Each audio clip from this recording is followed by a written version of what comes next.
Hello, Tom. So, me and George... Yes.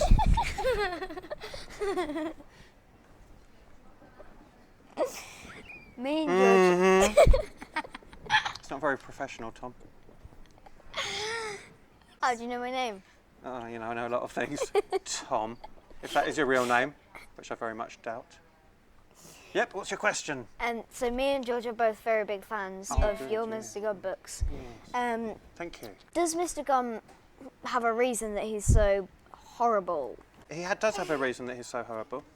What is it? Well, it's that he's not very nice. No, the actual reason. Oh, the actual reason he's actually not very nice at all. He's so stupid. He's so stupid. He'd be horrible no matter what. Even there's no one to be horrible to who's horrible to himself, just for the sake of it. So he's just an idiot. Which is your favourite Mr. Gum book? Oh, I don't really like any of them, George. I prefer the Very Hungry Caterpillar. But what's your favourite? Oh, Mr. okay. Gum? Well, Mr. Gum. Oh, I love Mr. Gum. They're the best books ever. Sorry, I thought you said the Very Hungry Caterpillar. I like You're a Bad Man, Mr. Gum, because it was the first one I wrote, and I like Mr. Gum and the Dancing Bear, because that was quite sad as well as funny, and because they go around the world on ships on that one. I really like tall ships. What's your favourite Mr. Gum? Power Crystals. Power Crystals, because it's spooky. No, because it's funny. Because it's funny. Oh, right, that's the funny funniest. one. That's the funniest, is it? What's your favourite? Mr. Gum. Mr. Gum, thank you. When you're writing, Yes. do you read aloud to yourself? I do read them aloud sometimes when I'm trying to... That's a great question. I don't think anyone's ever asked me that. That's a really good question. I get asked all sorts of strange things, like, are you a balloon? I was once asked. But this is a better question in some ways. I sometimes read aloud just to check the rhythm of a joke or the rhythm of a passage. And, usually I can hear it in my head, but... No, I will quite often read a bit aloud just to see how it works. Good question. And then I never write with music on, because that kills the rhythm as well. I don't know how people write with music on in the background. I don't. I think they're crazy. Okay. Yes. Were you good at English at school? I was very good at English at school, yes. I was good at English, underwater table tennis, cat squirting, tree fighting. Oh, I beat up a sycamore once. Yeah. I was good at being terrible at French. Rubbish at French. What about maths and science? Maths and science and stuff. I was all right at maths. What are you good at? Maths and You're science. maths and science. We can be a great team English. then. What are you good at, George? Maths. Well, he's already good at maths, so we don't need you. Right. Where did the ideas for Natboff come from? Well, I thought... I've done loads of Mr. Gum books, as you know, and I really like the town it's set in, so I thought... Let's have a look at it over time. That was the idea, right? And then I can go through lots of different historical phases, historical ages. And that was the idea. It was just how many historical ages can I look at in Lamonic Bibber's history? And then you have to find the ones that interest you. Because I really wanted to do certain eras of history.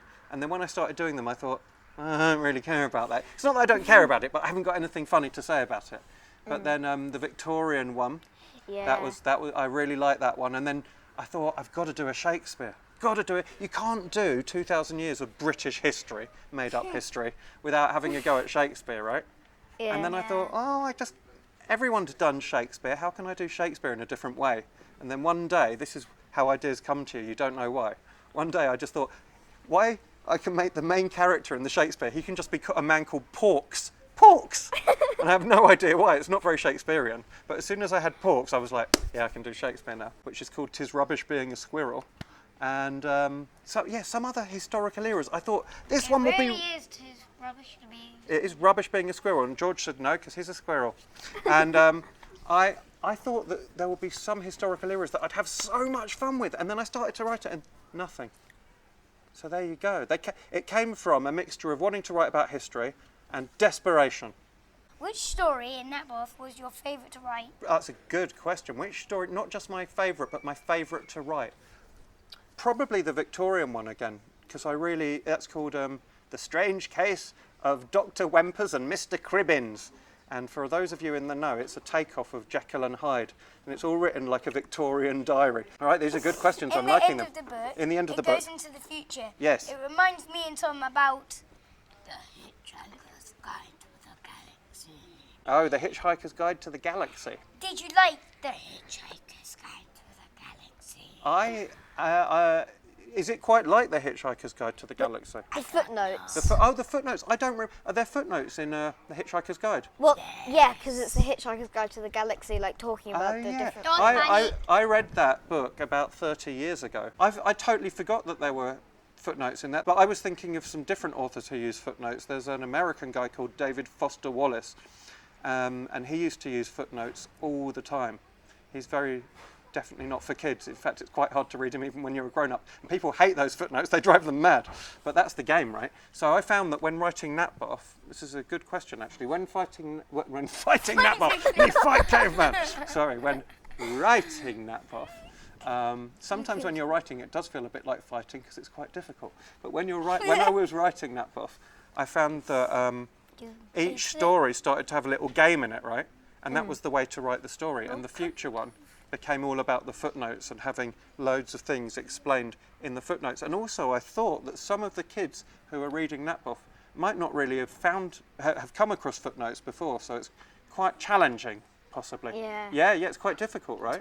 Pushes you a little bit. So there's some easier ones in there, and there's a few more difficult ones, because I like making kids work a bit for their laughs.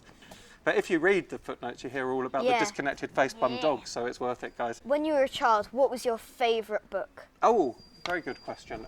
When I was a child, my favourite book was Natboff, which was weird because it wasn't even written till about 36 years later. But I guess once you start messing around with time, all sorts of weird things happen. I liked lots of Enid Blyton. I really like Roald Dahl, especially Fantastic Mr. Fox, Danny the Champion of the World. My favourite book I've got lots of favourite books from when I was a kid, but I really like a book called The 18th Emergency by Betsy Byers, who was an American writer. I don't think she's still alive. If you are, Betsy, I'm sorry, hi.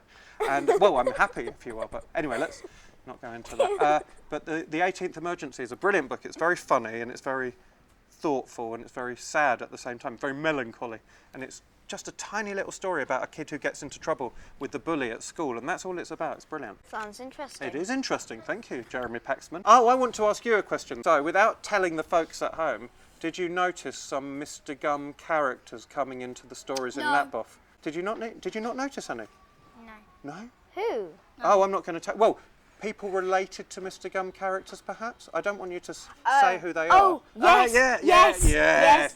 So there's some Easter eggs in there, isn't there, from Mr. Gum books? So I know who you're talking Do about. you? I do not know who you were talking There's about. quite a few. Some of them you'll have to read it again. Some of them are in the stories and some of them are in the pictures. There's lots of little Easter eggs. Easter eggs! Not real Easter eggs. Not real Easter eggs, but, you know, hidden Easter eggs in Natboff for all the Mr. Gum fans to find. You know why? Why? Because I'm a nice guy.